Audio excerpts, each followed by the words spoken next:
EV ကားတွေခေတ်စားလာတဲ့ချိန်ကစပြီးကမ္ဘာပေါ်မှာရောင်းအားကောင်းဆုံးနံပါတ်1နေရာမှာနှစ်ပေါင်းများစွာရယူလာတဲ့ Elon Musk ရဲ့ Tesla ကားကုမ္ပဏီဟာဆိုရင်တော့ဖြင့်အခုချိန်မှာတော့သူ့ရဲ့နံပါတ်1နေရာနေစတင်ဖယ်ရှားခြင်းကိုခံလိုက်ရပြီလည်းဖြစ်ပါတယ်။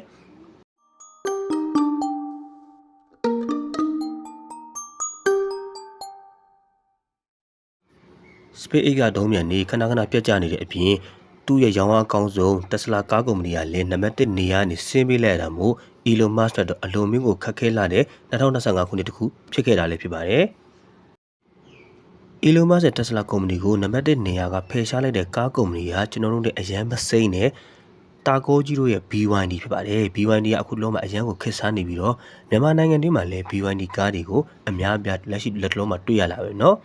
။ BYD ကဆိုလို့ရှိရင်သူတို့ရဲ့တရုတ်နိုင်ငံမှာပေါ့နော်လူကြိုက်တော်တော်များတဲ့ EV ကား brand ဖြစ်ပြီးတော့တော်တော်လေးကိုအမျိုးအစားစုံလင်ပြီးတော့ဒီဇိုင်းနဲ့လမ်းနဲ့ကားကုမ္ပဏီကိုဖြစ်တယ်မြန်မာနိုင်ငံမှာဆိုလေတော်တော်များများလူကြိုက်များတဲ့ကား brand EV ကား brand ပေါ့နော် EV ကား brand တခုလက်ရှိမှာဖြစ်လာနေပြီEV BYD ကပေါ့နော်2026ခုနှစ်တလပိုင်း1ရက်နေ့ပေါ့ဒီကြာတာပတိနေ့မှာသူကထုတ်ပြန်ကြေညာခဲ့တယ်သူတို့ရဲ့ကားရောင်းချမှုက1.26တန်းထိရှိလာခဲ့တယ်ပေါ့နော်ဒီ2025ခုနှစ်တစ်နှစ်လုံးရဲ့ကားရောင်းချမှုကစုစုပေါင်း1.26တန်းထိရှိလာပြီးတော့ဒါဟာ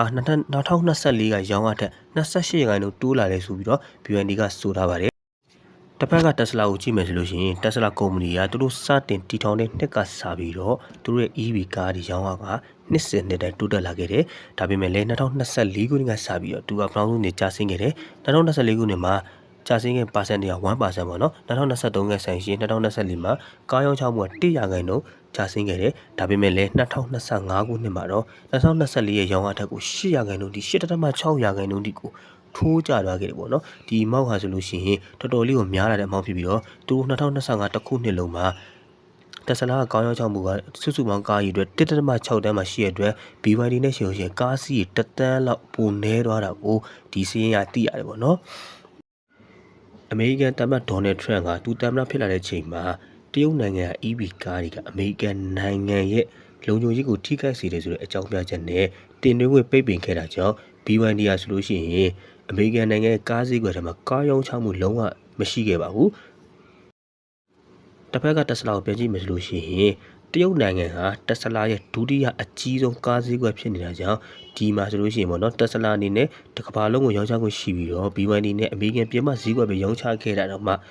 BYD ရဲ့ရောင်းအားဟာ Tesla ရဲ့ရောင်းအားထက်1တန်းနီးပါးလောက်ပိုများခဲ့တာကိုကျွန်တော်တို့တွေ့ရပါတယ်ဒီလိုမျိုး Tesla ရောင်းအားကျသွားတဲ့အချက်တွေကနေပြီးတော့တိတာထင်ရှားတဲ့အချက်တစ်ခုကိုကျွန်တော်ပြောမယ်ဆိုလို့ရှိရင်ဒီ Elon Musk ကပေါ့နော်2025ခုနှစ်နှစ်ဆန်းပိုင်းတုန်းကဒီအစိုးရဘက်မှာသူကယာတုတစ်ခုယူခဲ့တယ်အဲ့ယာတုက DOG လို့ခေါ်တယ် Department of Government Efficiency ပေါ့နော်အစိုးရဝန်ထမ်းတွေရဲ့စွမ်းဆောင်မြန်မာကြီးလို့ခေါင်းစဉ်တက်ထားတယ်ပေါ့နော်အဲ့ဖွဲ့စည်းမှာသူကဥက္ကဋ္ဌနေတော့ယူတယ်သူ့ခန့်တာကတာမတ်ဒေါ်နယ်ထရက်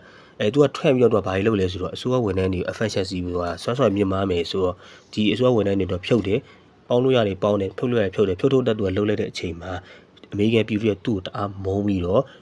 Tesla show ရှိမှာဆန္ဒပြတာတွေ Tesla ကားတွေမီးရှို့တာတွေသူလုပ်ခဲ့တယ်အဲ့လိုလုပ်ခဲ့တဲ့အတွက် Tesla ရဲ့ရောင်းအားကဒီနှစ်မှာပို့ပြီးတော့တိတိတတ်ထိုးကြသွားတာကိုကျွန်တော်တွေ့ရတယ်ပေါ့နော်အဲဒါကြောင့်မို့ကျွန်တော်ဒီချက်တွေပြင်ပေါ့နော်တခြားတော့အရေးကြီးတဲ့ချက်တွေလည်းတခြားတော့အရေးကြီးတဲ့ချက်တွေရှိကောင်းရှိနေတယ်ပေါ့နော်ဒါကတော့ကျွန်တော်တို့ဒီနေ့ဆက်လက်လေ့လာဖို့လေဟုတ်ကဲ့ပါကျွန်တော်ဒီနေ့မှာတော့Elon Musk ရဲ့ Tesla အလဲထိုးခံရတဲ့အကြောင်းလေးကိုတင်ဆက်ပေးခဲ့တာဖြစ်ပါတယ်ကျွန်တော်ဗီဒီယိုလေးကိုစုံတိတိရှိပြီးတော့အားလုံးကိုကျေးဇူးတင်ပါတယ်နောက်တဲ့ဗီဒီယိုမှာလည်းပြန်လည်တွေ့ဆုံကြပါသေးတယ်